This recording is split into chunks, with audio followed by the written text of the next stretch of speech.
બોલો ને ભાઈ. ભાઈ મને માથું દુખે ને કળતર થાય, ટીકડી આપી દો ને. સુરા હું લેવા આવ્યો છું? અરે ભાઈ માથું દુખે ને કળતર થાય ને એટલે મેડિકલે દવા લેવા આવ્યો. પેલા ભાઈ ડોક્ટર ને બતાવી દેવો, એમને દવા લેવા ન આવે. હાલ મારા ભેગો. બોલો ને શું થાય? સાહેબ એને માથું દુખે છે અને કળતર થાય છે. અને ક્યારેક ક્યારેક ચક્કર પણ આવે છે.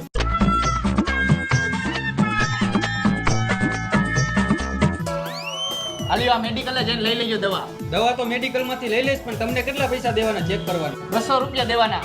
200 રૂપિયા. હા તો થાય તો ખરી ને 200 રૂપિયા. સાહેબ આવડું મોટું દવાખાનું લઈને બેઠા છે, ડિગ્રી લઈને બેઠા છે, તો દે 200 રૂપિયા.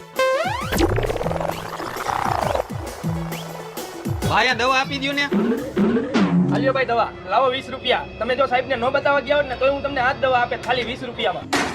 આ દવા 20 રૂપિયામાં પડતી હતી, ડોક્ટર ને બતાવવા ગયા ને એટલે આ દવા 220 રૂપિયાની પડી. તો હું થઈ ગયું? આમ તો પાન મવા ગુટકા સિગરેટ બધું ખાઈ જાવો, પી જાવો. અહીંયા પૈસા નથી બગાડતા તમારા? દવાખાને દેતા હાલ આવે છે.